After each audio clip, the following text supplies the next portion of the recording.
Bueno, el tema que vamos a ver en el día de hoy es portafolio bancario. Voy primero buscar un marcador aquí para resaltar todo. Correcto. Portafolio bancario. Cuando nos referimos al concepto de portafolio bancario, nos estamos refiriendo al hecho que vamos a estudiar los productos que la institución bancaria ofrecen a sus clientes. Ustedes saben que el papel fundamental de los bancos es la intermediación. O sea, los bancos captan recursos y colocan recursos.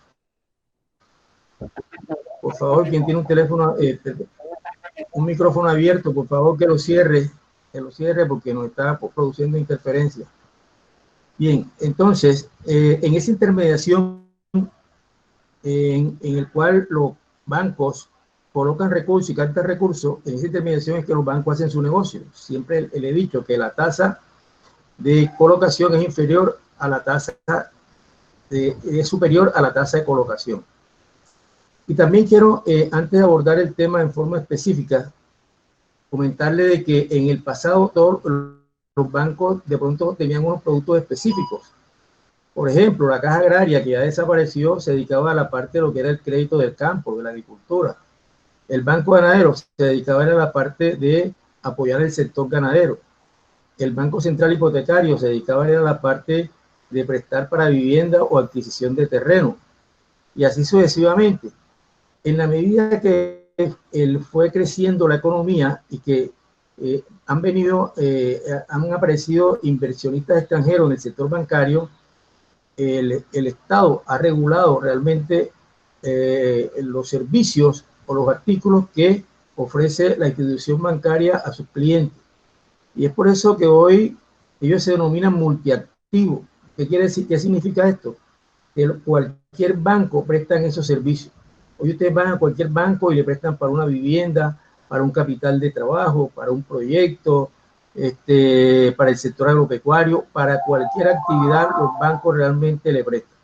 Entonces, haciendo esa claridad, entramos enseguida a mirar en forma específica el tema de las operaciones bancarias.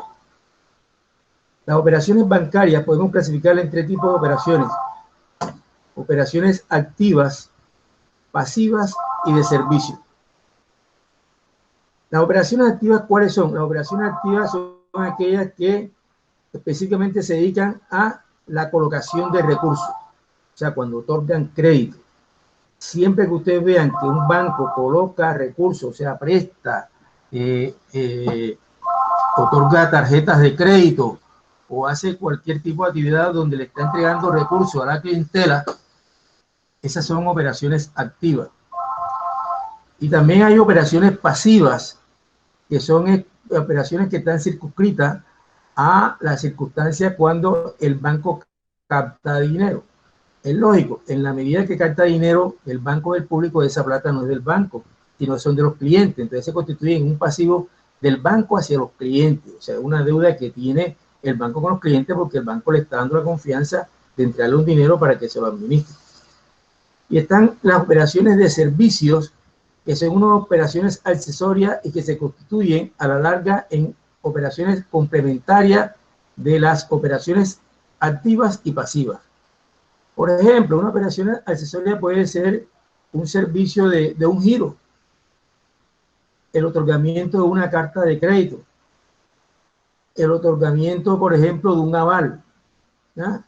El servicio, por ejemplo, de recaudar impuestos. Entonces son operaciones accesorias, son operaciones de servicio que de acuerdo a la logística que tiene el banco y su experiencia le puede prestar a la comunidad o la clientela. Entonces, concretando, las operaciones bancarias podemos clasificarlas en tres tipos de operaciones. Las activas, cuando nos referimos a el otorgamiento o el otorgamiento de crédito, ¿ya? Colocación de recursos. Las pasivas, cuando estamos captando recursos del público, y las operaciones accesorias, que son de servicio complementarias de las activas y pasivas. Veamos cada una de esas. Veamos en primera instancia cuáles son las operaciones activas y pasivas más comunes del sector bancario. Las operaciones activas, como estamos diciendo, son operaciones donde el banco coloca sus recursos. ¿Y cómo coloca el banco sus recursos? A través de operaciones de crédito, a través de operaciones de crédito de tesorería, a través de operaciones de factoring, a través de operaciones de leasing y a través de operaciones de avales bancarios. Las características de cada una de estas operaciones las vamos a ver inmediatamente. Lo importante que nos interesa observar en esta diapositiva que las operaciones activas, que las más comunes pueden ser estas, porque pueden existir otras, es que se condensa la consecuencia es que el banco coloca recursos en el público. No se olviden que el banco, ¿qué recursos coloca? Aquellos que capta el público y aquellos recursos propios con los cuales está constituyendo esa sociedad bancaria. Entonces, el resumen, estas serían las operaciones más importantes o más comunes que desarrolla el sector bancario, que se consideran operaciones activas. Veamos las características de cada una de ellas. Los créditos. Los créditos son préstamos. Préstamos que el banco le otorga al cliente. Para estos créditos, óigase bien, es necesario que en primera instancia el banco haga un estudio previo de la calidad del cliente al cual le va a otorgar el crédito. Porque al banco le interesa que el cliente tenga una capacidad de pago, que no esté muy endeudado, que tenga una vida crediticia saludable, sana, ¿ya? Que de pronto el negocio que tenga no tenga negocio que tenga peligros financieros.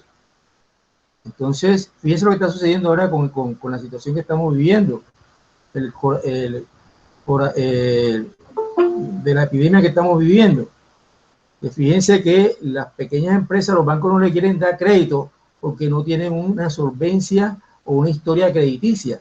Y entonces está el Estado o el gobierno diciendo que ellos son los que van a avalar a través de unos seguros para respaldar y que los bancos le toquen los créditos. Pero en la vida práctica, sin tener ningún tipo de influencia, los bancos son muy cuidadosos de saber a qué personas le otorgan los créditos. Los créditos están supeditados a tres factores, o sea, internamente tienen tres factores que lo rigen. Primero, los créditos se clasifican a corto plazo cuando el cliente tiene que pagarlo hasta 3 años. Tiene un plazo de 3 años para cancelarlo. Se consideran a mediano plazo cuando lo paga entre 3 y 5 años. Y cuando ya se le da realmente un plazo mayor a 5 años, se consideran que esos créditos son a largo plazo. También en los créditos se pueden clasificar por la garantía que exige la institución bancaria para otorgar el crédito. Fíjense que los bancos son muy cuidadosos. Los bancos otorgan créditos, pero ellos también se respaldan porque ellos corren un riesgo. ¿El riesgo cuál es? De que de pronto el cliente no tenga la capacidad de pago en el tiempo que tiene establecido. Entonces los bancos no pueden correr el riesgo de pronto de que esa plata se le pierda. Y entonces por eso exigen garantías. Entonces, ¿qué tipo de garantía exigen las instituciones bancarias para los créditos? Primero, hay una garantía para créditos garantizados. Créditos garantizados, o sea, que hay unas garantías que garantizan esos créditos. Y esos créditos garantizados se pueden dividir en garantías reales, garantías prendarias y garantías personales. ¿Cuáles son las garantías? Las garantías reales son aquellas garantías en donde el crédito se respalda con un bien inmueble. Por ejemplo, las garantías reales se utilizan mucho en los préstamos hipotecarios. Cada vez que un cliente va a hacer un préstamo hipotecario, o sea, para una casa o mejora de casa o comprar un terreno, etcétera, etcétera, el banco ¿qué hace? Pide que ese mismo inmueble le sirva de garantía al crédito. ¿Cómo se pide garantía? Haciendo una hipoteca de primer grado. Cuando se habla de una hipoteca de primer grado, significa que en caso de que el cliente no pueda pagar, el banco puede rematar esa casa y cobrarse los dineros del crédito que ha otorgado, porque el cliente le ha hipotecado la casa para garantizar ese préstamo. Pero también ese mismo inmueble puede tener también una garantía de segundo grado. La diferencia entre una garantía real de primer y segundo grado es que en el caso que haya que hacer un proceso de remate, el valor que se adquiere por ese remate primero tiene que estar dirigido a pagarle a la institución bancaria que esté en primer grado. Y lo que quede se lo otorga a la institución bancaria que esté en segundo grado. Siempre primer grado significa que tiene la prioridad de recuperar su plata antes de otro garante que esté en segundo grado. La garantía prendaria también es una garantía que existe en los bancos donde exige prendas. Y aquí pueden ser muebles o inmuebles. Por lo menos me puede otorgar un crédito de pronto sobre unas letras, ¿ya? Sobre unas cuentas por cobrar. Es una garantía prendaria. De pronto sobre una finca, sobre un vehículo. Son garantías prendarias. Cuando usted le hace un préstamo, por ejemplo, de un vehículo, el vehículo queda pignorado al banco. Y no es de ustedes, porque la tarjeta incluso de propiedad no sale a nombre de ustedes, o sale a nombre de ustedes con una condición que dice que allí tiene una garantía prendaria. Y las garantías personales son aquellas garantías donde se exige el famoso fiador. Compañeros de ustedes le hacen un préstamo y entonces el banco le dice, bueno, yo para prestarte necesito que me traiga un fiador con estas condiciones. ¿Con qué fin? Con el fin de que en caso que tú no puedas pagar, me paga tu compañero. O sea, son los famosos fiadores que, dicho de paso, con el tiempo se han ido perdiendo. Nadie quiere servir de fiador en este tipo de préstamos, firmando garantías personales. Y también los créditos podemos también, una característica importante, clasificarlo de acuerdo al destino. Hay créditos que son de consumo. ¿Qué significa crédito de consumo? Que son aquellos créditos que el cliente puede utilizarlo libremente en lo que él quiera. Si él quiere por lo menos gastárselo en un día, si quiere gastárselo por lo menos en parranda, si quiere gastárselo en la compra de un inmueble, o sea, él puede tener la libertad de utilizar ese crédito en lo que él quiera, se lo consume como él quiera. Tenemos créditos que son por libranza. Esto significa de que cuando un cliente se lo toque el crédito por libranza, significa que el cliente le va a pagar el banco mediante un descuento de la nómina. O sea, él firma una libranza y el recurso humano o la sección recursos humanos de la empresa tiene que tener la obligación de respetar esa libranza y descontarle la cuota mensual del sueldo para enviárselo al banco, porque la libranza es un documento que garantiza ese descuento. Y el que autoriza la libranza es precisamente el trabajador. Los créditos de fomento son aquellos que están dirigidos a fomentar cualquier actividad industrial, comercial, de servicio.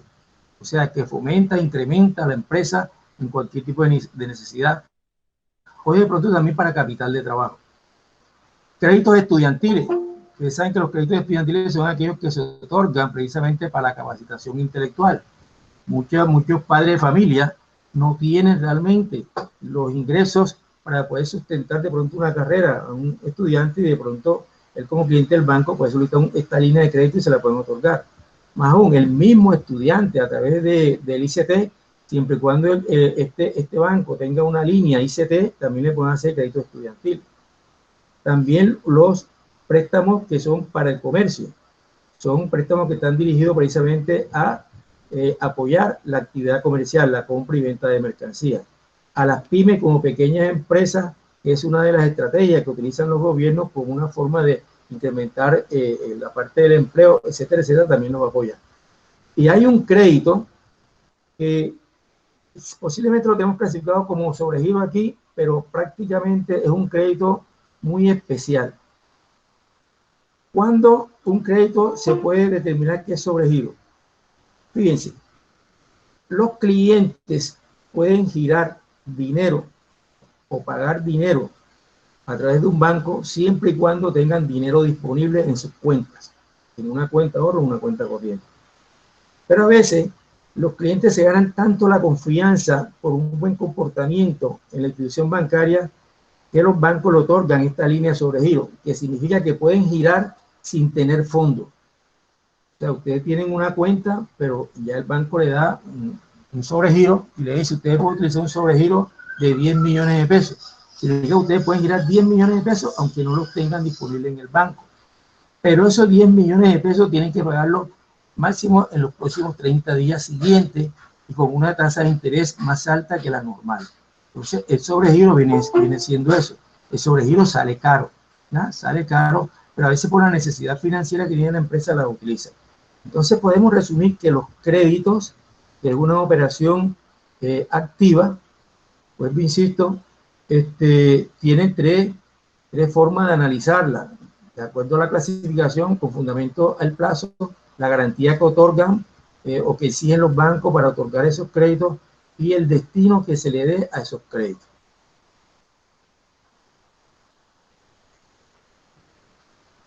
Los créditos de tesorería.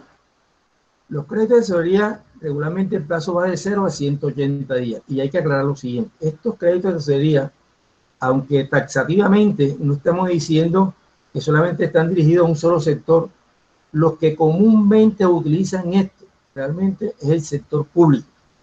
Esto no quiere decir que el sector privado no lo utilice, pero regularmente el que más lo utiliza es el sector público, a través de los entes territoriales, de las gobernaciones, de la nación, de los departamentos, etcétera, etcétera.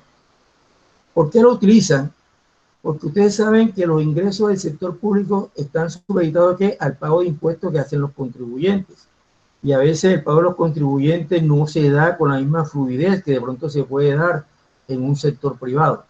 Entonces siempre el sector público va a tener falta de liquidez de plata para atender sus necesidades a corto plazo. Entonces ellos siempre utilizan este crédito de tesorería porque el crédito de tesorería les sirve para atender sus necesidades inmediatas, para pagar nómina, para pagar de pronto proveedores, para pagar de pronto situaciones de impuestos, etcétera. O sea, lo más inmediato, lo que le permite el desarrollo normal a la empresa. Y adicional a eso, los bancos le otorgan al ente público estos créditos de tesorería porque el respaldo que exigen los bancos a los entes territoriales o al sector público es que ignoren los impuestos, ignoren las rentas que están recaudando. Entonces es un doble negocio que hace el banco con el sector público.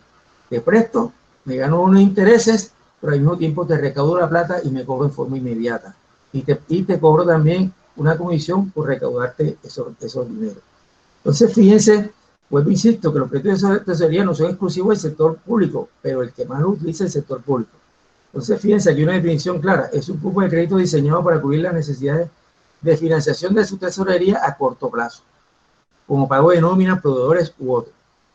¿Qué beneficios se obtienen utilizando un crédito de tesorería? Que el crédito de tesorería, el cliente que lo vaya a utilizar puede realmente hacer comparaciones porque hay un interés competitivo.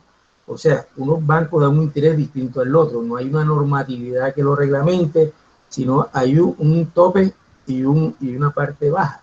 Entonces, de acuerdo a la negociación que se haga con la gerencia, así es el interés que puede utilizar el cliente. Entonces, aquí realmente radica la importancia de ustedes como contadores o analistas financieros cuando van a asesorar a sus clientes para que consiga un crédito de tesorería, en el sentido de observar cuál es el interés que beneficia más a esa entidad.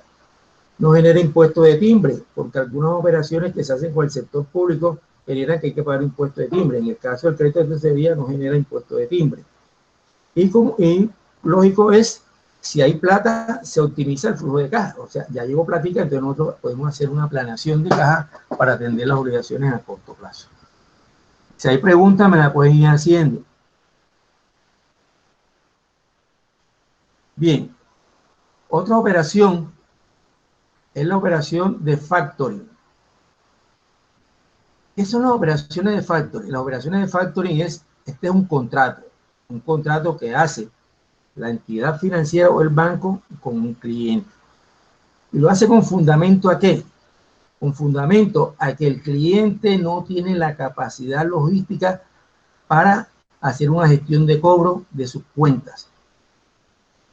Una cosa es que una entidad haga un esfuerzo productivo en el sentido de que venda y produzca artículos y los venda, pero la política de venta puede ser a crédito o de contado.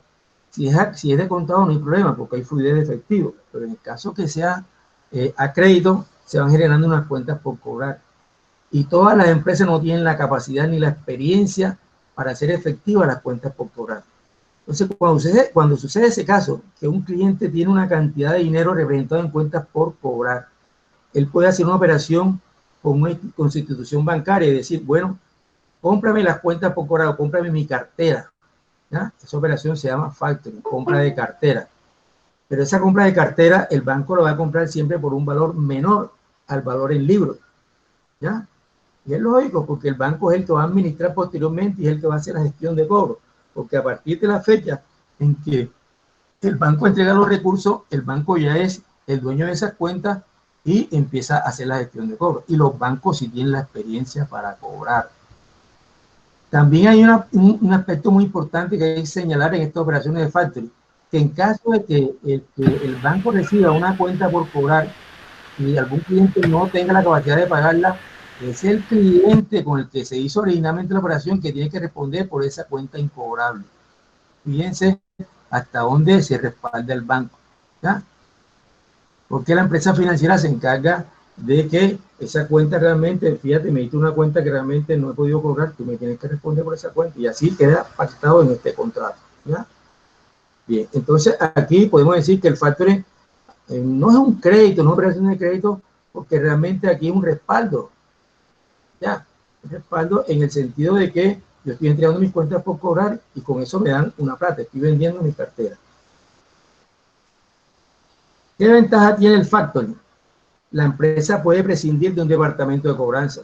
Claro, si no tengo la capacidad ni la experiencia, yo no voy a utilizar el departamento de cobranza y me ahorro esa plata. De tener un departamento de cobranza también implica hacerle una inversión. Entonces, cuando llega un factory, definitivamente yo no me encargo de cobrar, porque ya el que va a cobrar es el banco. No constituye una deuda bancaria, lo que estaba diciendo, no es deuda bancaria, ¿por qué? Porque a mí me están entregando una plata porque estoy vendiendo una cartera. ¿Ya? El banco me entrega una plata porque estoy vendiendo una cartera. Y la incobrabilidad de esa, de esa cartera puede ser disminuida. ¿Por qué disminuida? Porque el banco, si tiene los asesores jurídicos, tiene su departamento, tiene sus mecanismos para poder cobrar. Los bancos nunca pierden. Los bancos te cobran e incluso llevando ya toda la cartera incobrable al estado de resultados y sin embargo siguen cobrando. ¿Ya? Entonces, fíjense que los bancos tienen esa experiencia. ¿Qué desventaja tiene el factoring? Cobra una alta tasa de interés. ¿Por qué cobra una alta tasa de interés? Porque él cuando compra la cartera lo compra por un valor menor al que tiene el libro esa cartera. No todas las empresas pueden hacer este financiamiento en igualdad de condiciones. Lógico, dependiendo de la cartera, de la salud de la cartera, del estudio previo que se haga la cartera, ahí ustedes van estableciendo unas condiciones específicas a cada tipo de empresa de acuerdo a su conformación o constitución de esa cartera. Podrán mermar los márgenes comerciales que gana la empresa, etcétera. Es cierto. Si yo me estaba ganando el 30% en cada una de esas cuentas por cobrar, al venderla por menor valor, voy a realmente a ganar menos. Voy a ganar, entonces me voy a quedar ganando el 10 o el 15, porque el otro se lo va a ganar el banco. Cuando ocurren las operaciones de factoring, el cesionario también retiene una garantía con el objeto de cubrir eventuales incobrabilidades. Esto es lo que le estaba diciendo. En el contrato siempre hay una retención de garantía porque en el caso de que esas cuentas por cobrar que recibe el banco no se puedan cobrar, entonces él utiliza esta garantía porque el banco nunca te va a perder. Las operaciones de factoring se basan en la tercera copia de la factura denominada cobro ejecutivo cedible y esta copia es la que acredita o no el pago de la factura. O sea, ustedes saben que siempre se hacen original y 3 copias, entonces la tercera copia es la con la que realmente se utiliza hacer la operación del factoring. Otra operación es la operación de leasing que hacen los bancos con sus clientes. ¿En qué consiste el leasing? El leasing realmente es un arrendamiento financiero que se concreta en la medida que un cliente tiene una necesidad de adquirir un bien para atender alguna situación específica interna de su empresa y no tiene los recursos. Entonces, el banco compra ese activo y se lo entrega a la empresa para que la empresa lo explote y en contraprestación el cliente tiene que pagarle un canon de arrendamiento por la utilización de ese activo, con una característica que finalizado el plazo de cancelación del leasing, él tiene la opción de compra. Eso se establece también en el contrato. Entonces, fíjense, operación mediante la cual una arrendadora financiera adquiere un bien mueble o inmueble conforme a la especificación indicada por el interesado. O sea, es el interesado quien te dice, yo necesito una catapila con estas características, ¿ya? O necesito un avión con estas características, o necesito una máquina con estas características. Es el arrendatario o el cliente quien define esas características. Y lo recibe para su uso por un tiempo determinado a cambio de una contraprestación dineraria que incluye amortización del precio, intereses, comisiones y recargos previstos en el contrato, el cual genera una opción de compra al final del periodo pactado. O sea, el leasing viene siendo básicamente la adquisición de bienes a través de un canon de arrendamiento que va pagando el cliente por un plazo determinado, donde va pagando intereses, amortización y cualquier otro tipo de recargo, y al final de que termine el plazo tiene la opción de quedarse con ese bien, mueble o inmueble. Los avales. ¿Qué son los avales? Los avales son respaldos que se hacen para garantizar las operaciones bancarias. Entonces, existen avales personales. ¿Cuáles son los avales personales? Esos avales personales, como le estaba diciendo en la diapositiva anterior, son los que otorgan personas cuando sirven de fiadores, emitidos por personas físicas naturales. Los avales personales son normalmente usados en créditos hipotecarios y de consumo. Regularmente los bancos exigen los avales personales. Básicamente aquí en la parte yo diría que de consumo, porque cuando son créditos hipotecarios exige realmente es una hipoteca en primer grado. De pronto podría ser un crédito hipotecario que sea para la construcción, porque en la construcción se firma es un mutuo, y el mutuo de pronto sí puede exigir que existe un aval de una persona natural. El otro aval que nosotros analizamos son los avales bancarios, son los avales que otorga el banco, ¿ya? Por ejemplo, en los contratos de arrendamiento se utilizan mucho los avales bancarios. Fíjense, en esta situación que estamos viendo en estos momentos, si en un contrato de arrendamiento un cliente le exige al arrendatario o al arrendador, ¿ya? Un aval para que en caso de que se atrase el banco sea que responda, no hubiera ningún tipo de problema, ¿ya? Porque en muchos arrendatarios lo exigen, ¿ya? Por muchas circunstancias para cubrirse. Entonces, ¿qué sucede? Que el arrendatario tiene que coger ese aval bancario o esa póliza de seguro ante el banco y va pagando una prima para que en caso que él se atrase le responda el banco al arrendador. Entonces, esos son los avales bancarios, ¿correcto? Bien. Pero los avales bancarios también pueden extenderse a otro tipo de documentos dependiendo de la operación o la situación en el momento en que se está haciendo la parte comercial, los clientes tengan sus necesidades. Por ejemplo, los avales bancarios pueden ser también clasificarse en aceptaciones bancarias, en garantías bancarias y en carta de crédito. Son respaldos, todos tres son respaldos por parte de la institución bancaria con unas características específicas que las vamos a señalar en forma inmediata. ¿Qué son las aceptaciones bancarias? Fíjense bien, son préstamos a corto plazo. O sea, son préstamos que el banco le hace al cliente. Y básicamente, ¿a quién se los hace? A los importadores y exportadores para apoyar el comercio internacional. Eso se utiliza comúnmente. Imagínense ustedes que ustedes por lo menos tienen que hacer una importación de Estados Unidos. Ustedes venden vehículos y quieren hacer la importación de vehículos. El proveedor, para tener una garantía, dice, yo te vendo, pero me pagas con una aceptación bancaria. ¿Qué hace usted? Van donde su banco, plantean la situación, el banco hace el estudio y le acepta la condición de que ellos le van a pagar al proveedor inmediatamente reciban los carros. O sea, el banco acepta esa deuda, pues es un crédito que le está otorgando, previo, claro está, de que el cliente firme todos los documentos necesarios para poder realmente cristalizar ese préstamo a corto plazo. Entonces, fíjense, la aceptación bancaria es un préstamo que facilita el negocio de las importaciones y las exportaciones. El inversor compra una aceptación bancaria, recibe por tanto la promesa de que el importador le pagará su valor nominal en una fecha futura concreta. Como resultado de su venta, la aceptación bancaria se convierte en un título negociable. O sea, que el documento ese que se firma, ya cuando el cliente lo tiene o el proveedor lo tiene, él puede negociar esa aceptación bancaria con quien quiera. ¿Ya? Lo puede endosar, lo puede entregar, le puedes prestar sobre esa aceptación bancaria, etcétera, etcétera. Porque ya eso es plata, eso es cash, ya el banco realmente le está diciendo que le va a pagar una vez que se finiquitan las operaciones de la importación o la exportación. La garantía bancaria. Garantía. El nombre lo dice, garantía. Una garantía que hace un banco. ¿Ya?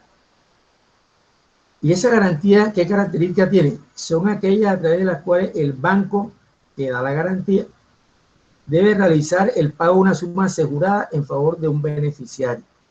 O sea, un cliente con una garantía y dice, en caso de usar en estos casos, que sean estas causales, ustedes tienen que darle esta plata a esta persona, a este beneficiario, porque la garantía va a estar un beneficiario. Con el simple requerimiento por parte del beneficiario. O sea, apenas que el beneficiario reclame, el banco tiene que hacer efectiva la garantía bancaria, sin tener la facultad de discutir el derecho que existe en favor del beneficiario. O sea, apenas que reclame, enseguida el banco tiene que decir, bueno, aquí sí señor, aquí hay una garantía bancaria que me escogió este cliente y me dijo que era por esto. ¿Para qué se utiliza la garantía bancaria? Para la seriedad de oferta. Cuando hay las licitaciones públicas, en las condiciones de los pliegos de esa licitación se establece unos ítems en la cual las personas que van a participar en esa oferta, en caso que se la ganen, tienen que ser unas entidades que sean serias, que vayan a cumplir con el objetivo del contrato. Entonces, el cliente o la institución pública le exige a los oferentes que saquen una garantía bancaria que garantice la seriedad de la oferta. Entonces, ellos tienen que incluso canalizársela a la licitación pública para poder decir que en caso que la empresa falle, puede realmente la entidad pública hacer efectiva esa garantía por el concepto de seriedad de la oferta. También se exige en esas licitaciones públicas una garantía bancaria por el concepto del buen manejo de los anticipos. Ustedes saben que cuando hay una contratación con el sector público no entrega toda la plata en forma inmediata, lo va entregando por parte, lo va entregando por anticipo, para que en la medida que el cliente o el contratista vaya invirtiendo en la obra y se la acabe, nuevamente la interventoría revise eso y se le puede hacer otro anticipo. Entonces, a veces en la práctica esos anticipos no son manejados en forma correcta, porque los anticipos son dirigidos para obra, tienen unos ítems específicos, entonces a veces los contratistas lo utilizan para otras cosas y por eso es que las obras fracasan. Entonces, por eso es que en las licitaciones públicas se les exige una garantía bancaria, buen manejo del anticipo. Y el cumplimiento de la obra también, ¿ya? Cumplimiento de la obra, porque ¿qué sucede de pronto? Que si no cumplen la obra, hombre, hay un daño, un perjuicio de todo punto de vista. Entonces, ¿cómo va a responder el contratista? A través de una garantía bancaria. Entonces, en el fondo, la garantía bancaria viene siendo el respaldo que está exigiendo, en este caso, la parte contractual para efecto que su obra o su contratación se dé en los mejores términos posibles. Carta de crédito. Acuerdo mediante el cual a petición y de conformidad con la instrucción del cliente, es el cliente quien pide y establece unas instrucciones, el cliente, para que el banco se comprometa directamente o por intermedio de un banco corresponsal a pagar a un beneficiario hasta la suma determinada de dinero o a pagar o aceptar o negociar letras de cambio tiradas por el beneficiario contra la presentación de los documentos estipulados de conformidad con los términos y condiciones establecidas. O sea, la carta de crédito es un crédito, ¿ya? Donde el cliente le dice, bueno, me baja este crédito para que se lo pague a un beneficiario siempre y cuando ese beneficiario me entregue lo que yo realmente estoy comprando o me devuelva las letras que yo negocié en forma anticipada por un endeudamiento que yo tenía con él.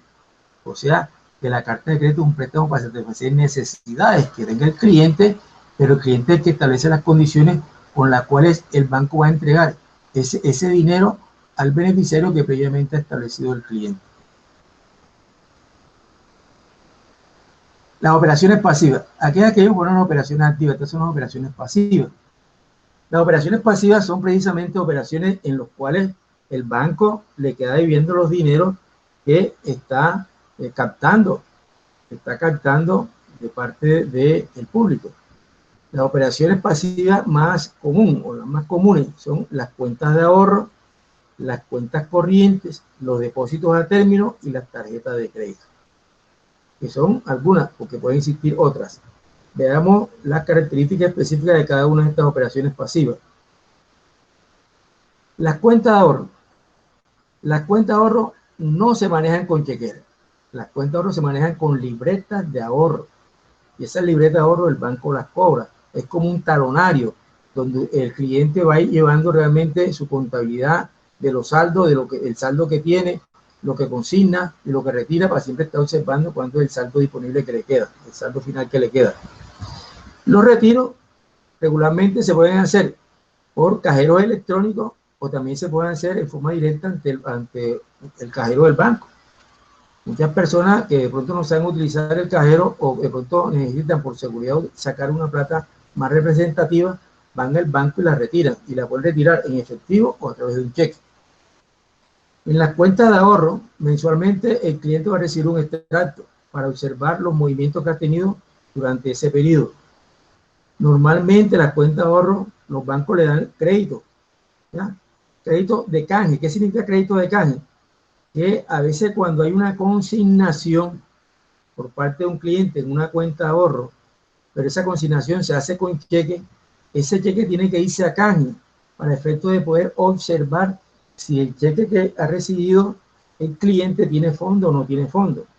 Entonces, cuando el cliente ya tiene confianza, tiene historia crediticia confiable en el banco, sobre ese canje le pueden dar un crédito, ¿ya?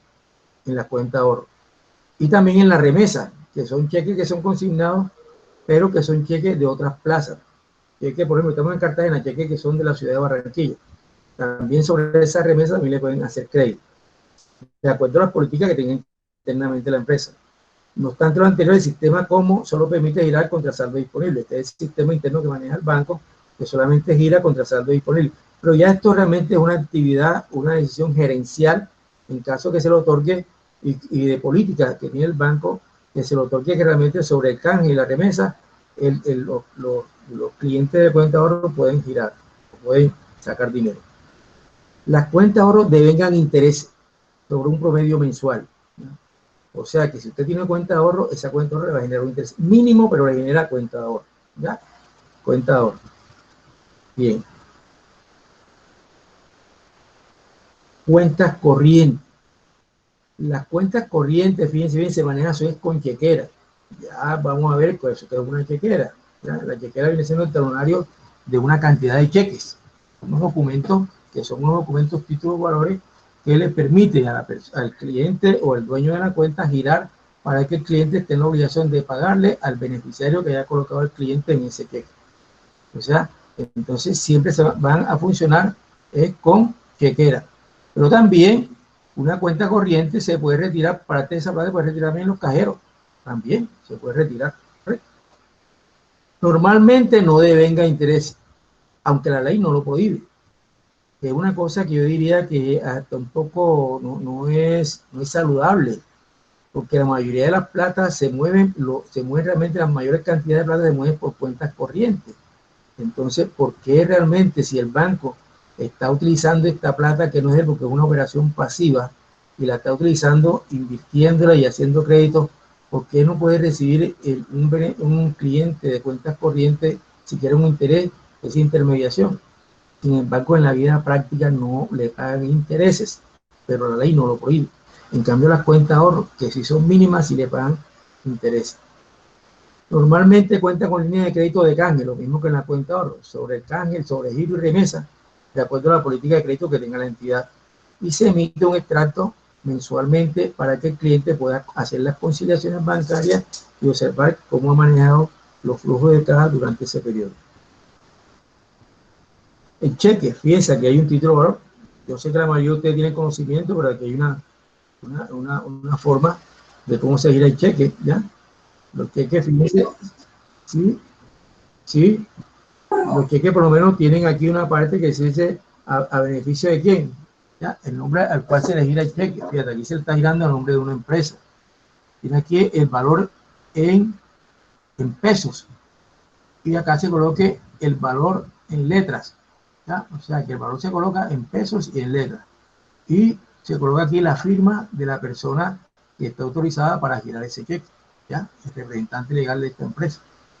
Este cheque, esta persona puede ir a cobrarlo en el banco banco John, lo puede ir a cobrar, ¿ya? O lo puede consignar, porque ya este cliente, John Junco, está autorizando que el saldo que tiene en su cuenta le está pagando a estos señores, a esta firma, aquí media, le está pagando este valor.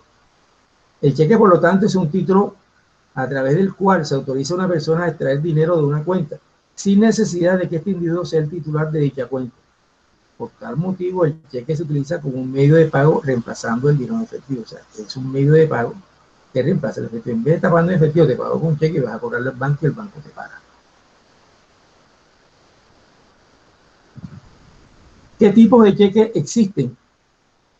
Fíjense que hay cheques al portador. ¿Cuándo un cheque es al portador? Cuando no tiene nombre de beneficiario. O sea, cuando dice el portador, significa que cualquier persona que lo esté portando lo puede cobrar. O sea, cuando dice, gírese este cheque al portador, eso significa que la persona que lo tenga en el momento, mediante el endoso, puede cobrarlo. Y comúnmente a veces se giran muchos cheques al portador. Los cheques nominativos es cuando se giran a nombre de una persona, jurídica o natural, pero ya hay una persona, ¿ya? Y esa persona es la única que puede cobrarlo o consignarlo, la persona jurídica o natural, porque tiene un nombre específico, no puede ir más nadie. Aunque a través del endoso también se puede hacer eso. Para abonar en cuenta, son cheques que se giran, pero solamente pueden abonarse en una cuenta, ¿ya? Yo giro un cheque y digo que ese cheque solamente puede abonarse en la cuenta tal, y le pongo esa leyenda para abonarse en esta cuenta. Entonces tiene esa característica. Cruzado. Cuando un cheque es cruzado, un cheque se observa que es cruzado cuando tiene dos líneas en la parte izquierda superior del cheque, ¿ya? En la parte superior izquierda del cheque, dos rayas cruzadas. Ese cheque cruzado significa que cuando el cheque tiene esas dos rayas es que ese cheque solamente se puede consignar, no se puede cobrar, sino consignar en una cuenta que tenga el cliente. Conformado es cuando el banco en el cual el cliente está girado previamente confirma de que tiene saldo, ¿ya? Que no le va a salir sin fondo, conformado. De gerencia, el cheque de gerencia es un cheque que gira el banco de las cuentas del mismo banco. Ojo con este ejemplo. Supónganse que alguno de ustedes va a comprar una casa, pero con esta situación de estafa, de inseguridad, el vendedor le dice, no quiero que me dejes la plata en efectivo, quiero que me dejes un cheque de gerencia. Y entonces, ¿qué hace el cliente? El cliente va a su banco y dice, bueno, yo vengo a comprar un cheque de gerencia por determinado valor. El valor de ese cheque de gerencia me lo descuentan de mi cuenta corriente, ¿ya? Y entonces el banco gira ese cheque, pero de la cuenta del banco, no de la cuenta del cliente, y se lo entrega a la persona que está vendiendo el inmueble. Entonces, con eso, la persona que está vendiendo el inmueble tiene la certeza que ese cheque no va a tener ningún tipo de inconveniente, ni le va a salir falso, ni fondo insuficiente, porque lo está girando es el mismo banco de su disponibilidad, de su fondo. Y hay cheques que son sin fondo, que son aquellos cheques que se consignan y que al remitirlo a canje salen sin fondo. O sea, la persona que lo giró sin tener fondos disponibles. Estos cheques prestan mérito ejecutivo y regularmente acarrean problemas de todo punto de vista, legales y de toda clase, institucionales, para la persona que giró el cheque, hasta el extremo que el banco puede tomar realmente la decisión de cancelar la cuenta, y la persona que recibió ese cheque puede incluso perseguirlo jurídicamente hasta el extremo que puede conseguir que la persona coja cárcel y pague unos intereses en caso que tenga que reembolsar la plata, pague unos intereses por honorario, por perjuicio, etcétera, etcétera. Entonces, se recomienda dar cheques que realmente tengan fondo, porque los que no tienen fondo acarrean las consecuencias que les estoy diciendo. El CDT es una operación pasiva. es un certificado de depósito a término. Son dineros mediante los cuales el cliente va al banco y compra este certificado. Ese certificado le acredita a su tenedor que hubo una inversión previa en esa institución bancaria y que en un determinado tiempo, en un plazo, el cliente que cogió ese CDT debe regresar al banco a que le paguen no solamente el capital, sino los intereses que se generaron durante ese plazo. Ese es el CDT. Ese CDT presta mérito ejecutivo y también puede ser un título negociable mediante el endoso. Entonces, ¿cuáles son las características en el manejo de los CDT? Los CDT, el mínimo plazo son de 30 días. O sea, CDT por debajo de 30 días no existe, porque el mínimo plazo son 30 días. Los CDT pueden ser negociados o endosados, como se lo dije anteriormente. La tasa depende del plazo pactado. En la medida en que el plazo sea más lejano, los intereses van a ser más altos. En la medida que el interés sea más corto, los intereses van a ser más bajos. Porque realmente lo que determina, oígase bien, el rendimiento de los intereses es el plazo en que tú dejes la plata en esa institución bancaria. La entidad es la que tiene la política de fijar el monto mínimo de un CDT. Muchos bancos dicen, bueno, el monto mínimo de un CDT son 100.000 pesos. El otro puede decir son 500.000 pesos. Ya eso depende de la política interna, porque es la entidad la que fija el monto mínimo de adquisición del CDT. Los intereses y el capital se pagan al vencimiento de este. O sea, si tú coges un CDT a 90 días, a los 90 días que tienes que presentarte al banco para que te pague el capital y los intereses. No te lo puedes presentar antes porque no te lo va a pagar. Porque el mismo CDT te lo va a decir. Que la fecha en que tú puedes realmente retirar ese dinero con los intereses es la fecha en que se te vence el plazo. Y está sometida a retención en la fuente. De pronto esta tarifa ha cambiado. Habría que actualizarla. Pero de todos modos sí tiene retención en la fuente. Tarjetas de crédito. Tengo la absoluta seguridad de que la gran mayoría de los estudiantes de esta cátedra nocturna, la gran mayoría tienen tarjeta de crédito o han tenido experiencia con tarjeta de crédito. Pero ¿qué son las tarjetas de crédito? Las tarjetas de crédito también son préstamos o créditos. Pero son créditos que se utilizan a través de lo que se llama dinero plástico, a través de tarjetas. O sea, el banco le da una tarjeta de crédito a un cliente, le dice, tienes un crédito de 30 millones de pesos. Y le da una tarjeta, de Visa, de Mastercard, de lo que sea. Y entonces el cliente con esa tarjeta está en capacidad de comprar los bienes y servicios que él quiera. ¿Ya? Hasta 30 millones de pesos en este caso del ejemplo que estamos dando. ¿Y cómo le paga el cliente al banco? Le paga con unas cuotas mensuales que regularmente la fija el mismo cliente.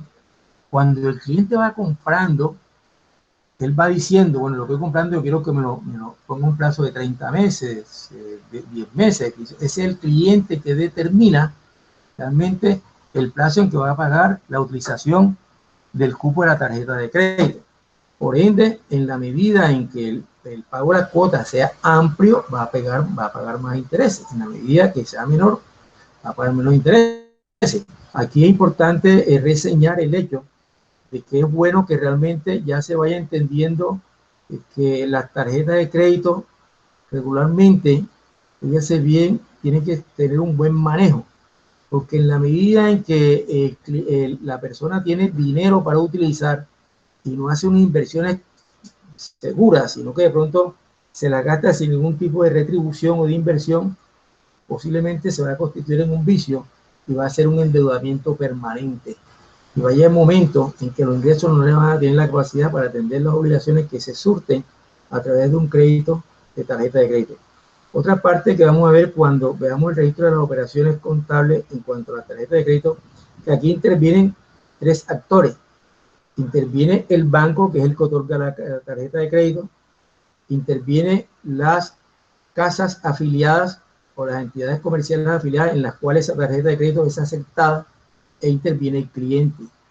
Entonces, en la parte contable, el contador de la institución bancaria tiene que ver cómo se contabiliza bien cuando se otorga el crédito, cuando utiliza la tarjeta de crédito del cliente y cuando el cliente paga la cuota y cuando el banco le paga a los establecimientos afiliados.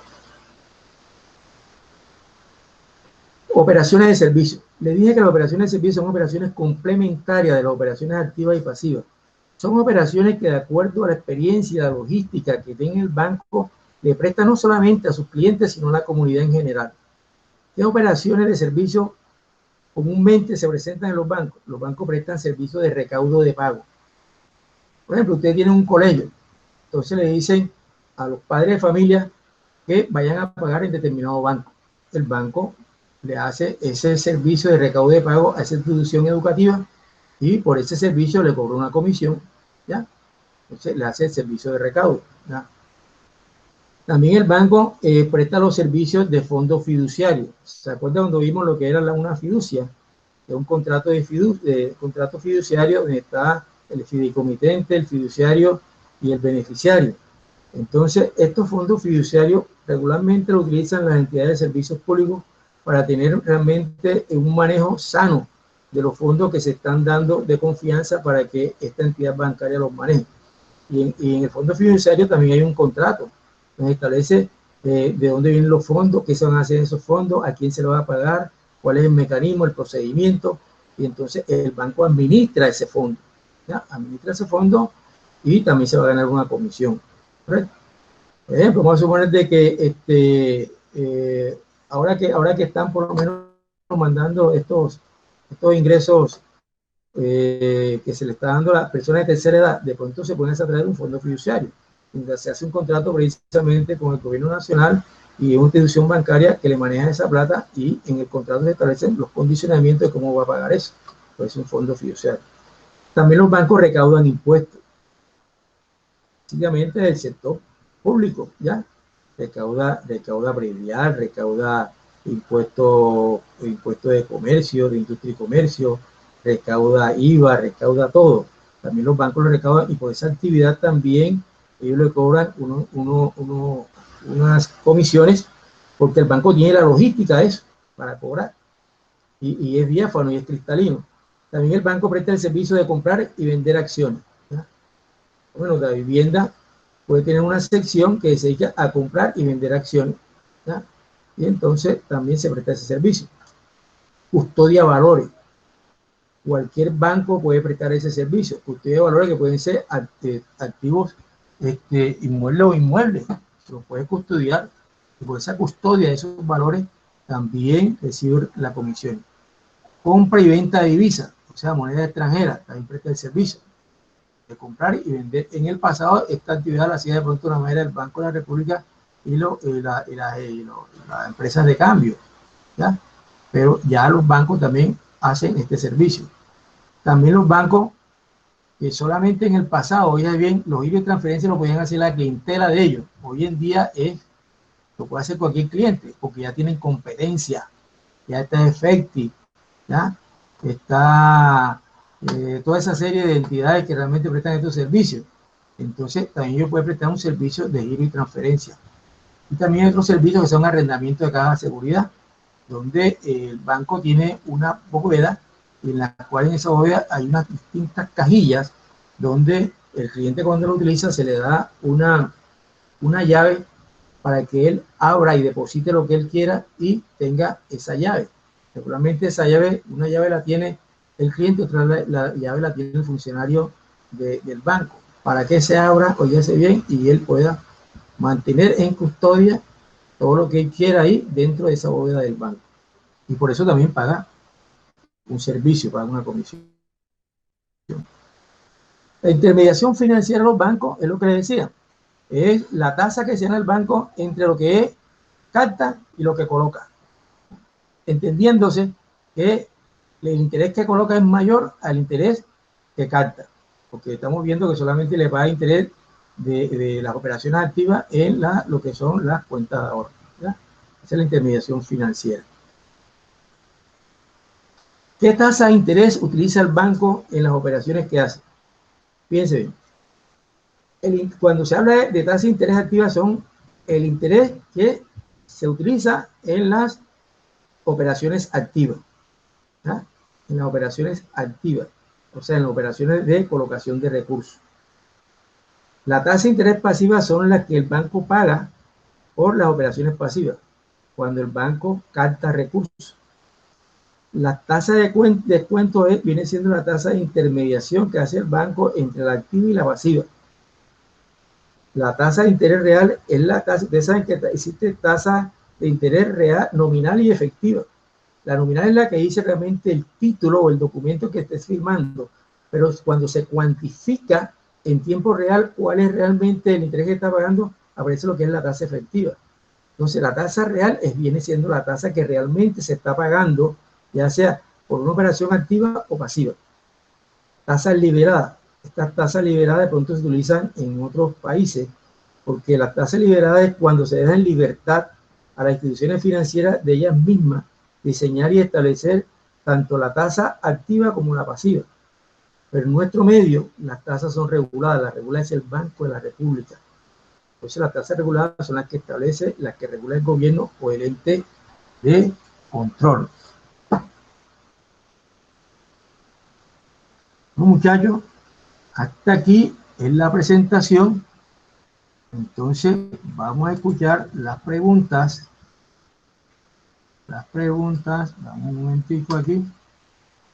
Vamos a escuchar las preguntas.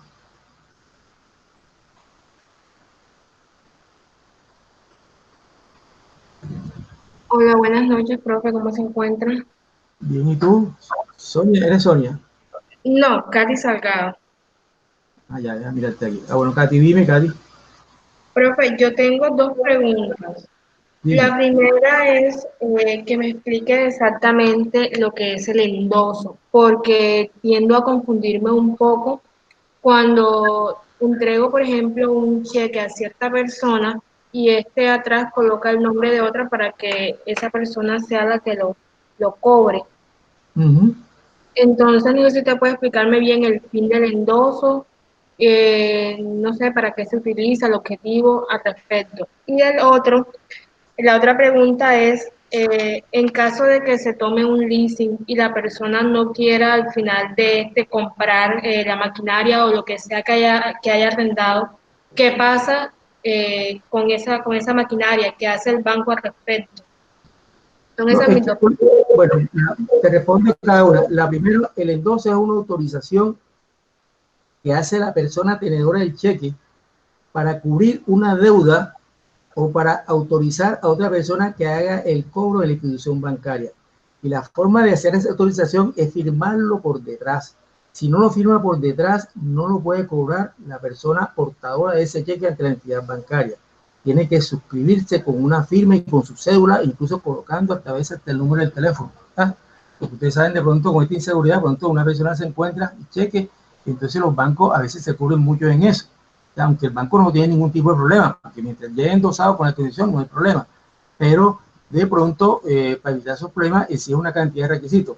Pero cuando tú estás endosando, ya sea un cheque o un documento, tú estás autorizando a la persona a la cual tú le estás endosando el documento para que ella haga algún tipo de actividad, en este caso los cheques, que para que lo vaya a cobrar, lo consigne, lo que él quiera. Esa es la parte del endoso. Y me preguntaba la otra parte de lo que es el leasing, ¿sí o no? El leasing. Sí, así es, sí, señor. Bueno, en el leasing, óyeme bien, en el leasing, regularmente en el contrato de leasing se incluye lo que es la adquisición del inmueble al finalizar el plazo. Muy pocas veces eso se ve. Siempre esa es la opción, porque es lógico. ¿Cómo vas tú, por ejemplo, a estar pagando un canon de arrendamiento y tienes la oportunidad de quedarte con el activo y lo vas a desechar? ¿Por qué? Porque es como si tú lo estuvieras comprando. Lo único es que las condiciones del canon de arrendamiento, los intereses son más altos, son más onerosos. Pero en el fondo tú estás comprando ese activo. Pero te ponen la figura como si fuera un arrendamiento. Pero te dice, bueno, cuando termine de pagarme los canones de arrendamiento, el inmueble es tuyo. Pero muy pocas veces se ve en el contrato de leasing se establezca que terminado el plazo de pago, el banco se va a quedar con el inmueble, porque ese no es el fundamento del leasing. El fundamento del leasing es que el cliente se quede con el activo, con el mueble o el inmueble. ¿Correcto? ¿Correcto? Ok, profe, listo, muchas gracias.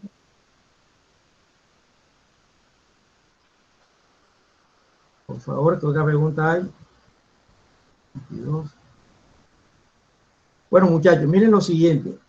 Yo quisiera, ustedes saben que la idea en este semestre no es que nosotros evaluemos cuantitativamente, pero sí cualitativamente, ¿ya?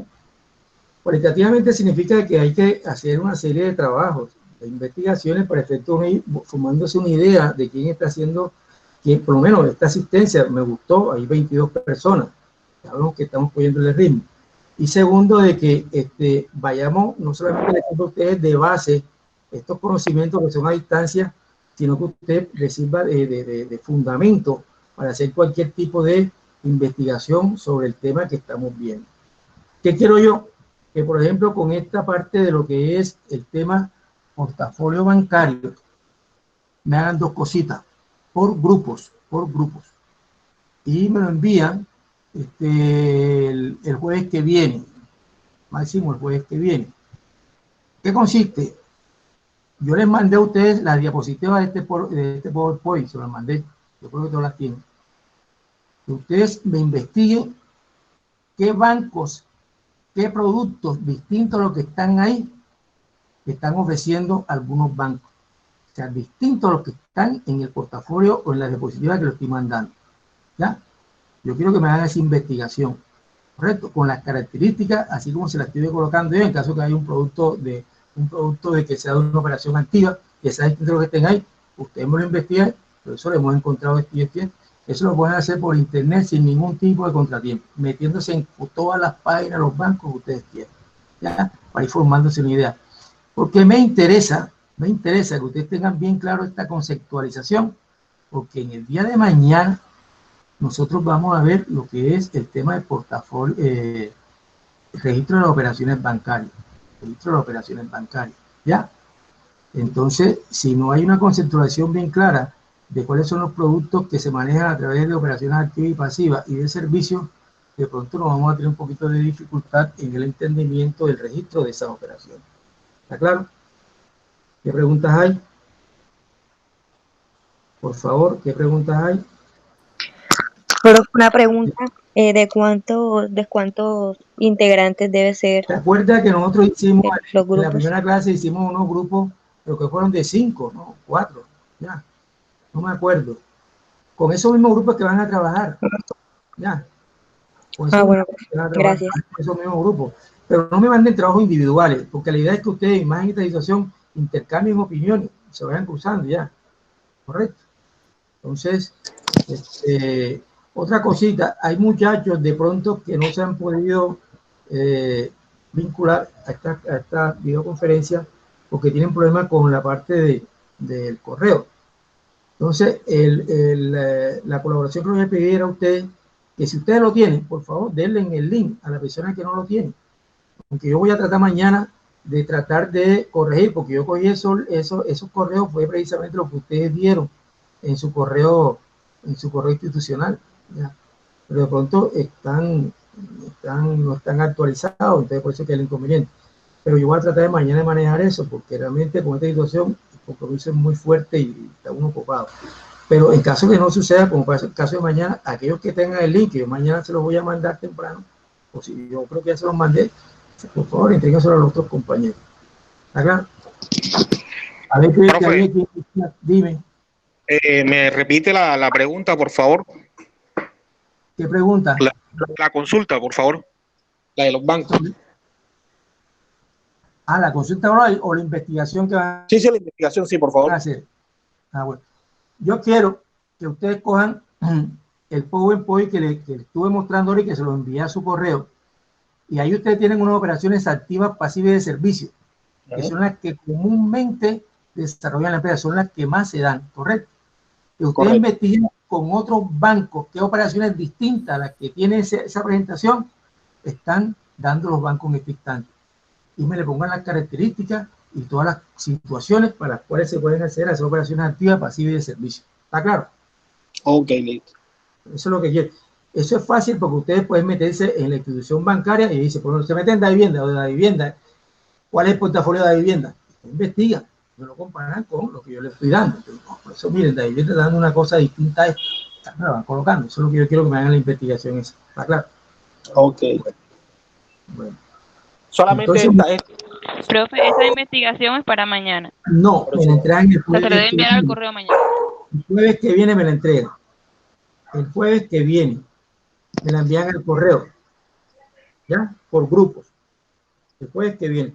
Porque mañana nosotros vamos a ver otro tema distinto a este. ¿Está claro?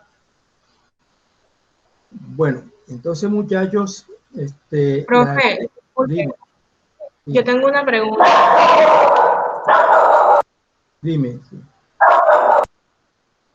dime, dime la pregunta, Profe, dime. disculpe, esta clase que usted está grabando la encontramos en Classroom. No, yo la grabo y se la envío. ¿Está bien? Yo se la envío. ¿Está bien? Buenas noches, Ok, profe, profesor. gracias. No se preocupe, yo la grabo y se la envío. Se la envío al mismo correo, ¿correcto? No hay problema. Porque es que ahí sucede Profe, una yo cosa. tengo una pregunta. Dime, dime. Bueno, mientras que la compañera Katy le hace la pregunta que le iba a hacer, yo tengo una pregunta. Dime. En los créditos que se hacen de acuerdo al destino, cuando se trata de libranza, por ejemplo, que se le descuenta al trabajador de la nómina, ¿qué pasa si el trabajador por X o Y motivo se va de la empresa o lo botan o por cualquier otro motivo y él no recibe, y él no en el momento no está recibiendo ingresos? O en caso de que la empresa cierre, ¿cómo hace el banco para cobrarle eso al trabajador si él ya no está recibiendo ingresos o si la empresa ya no está funcionando como antes funcionaba? Bueno, hay dos aspectos ahí que hay que analizar.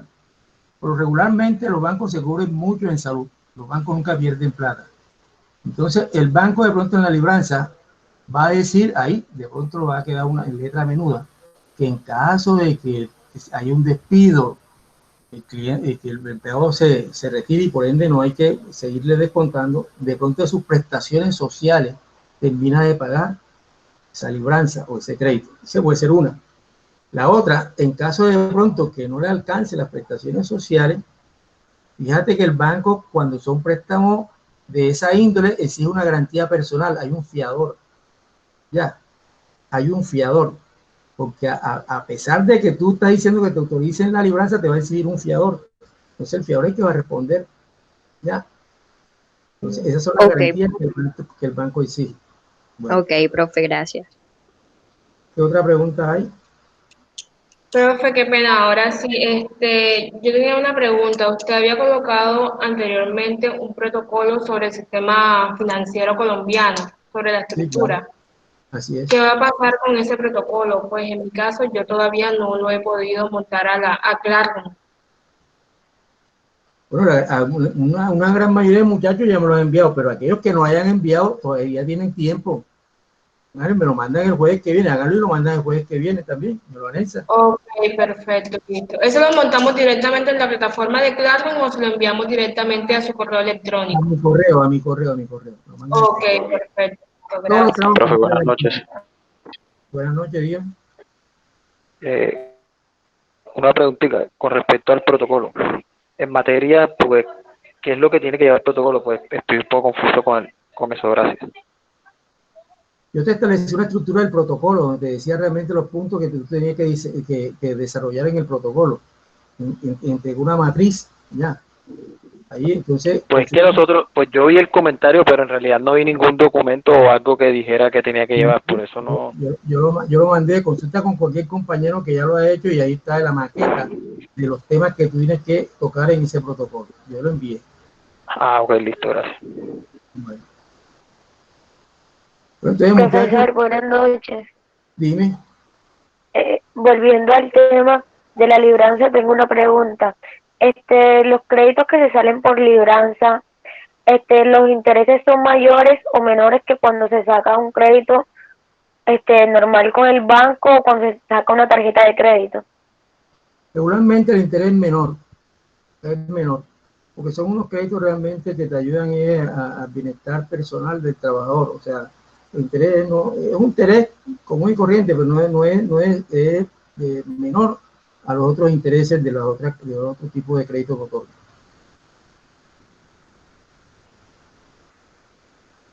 ¿Qué más? Bueno, profesor, muchas gracias.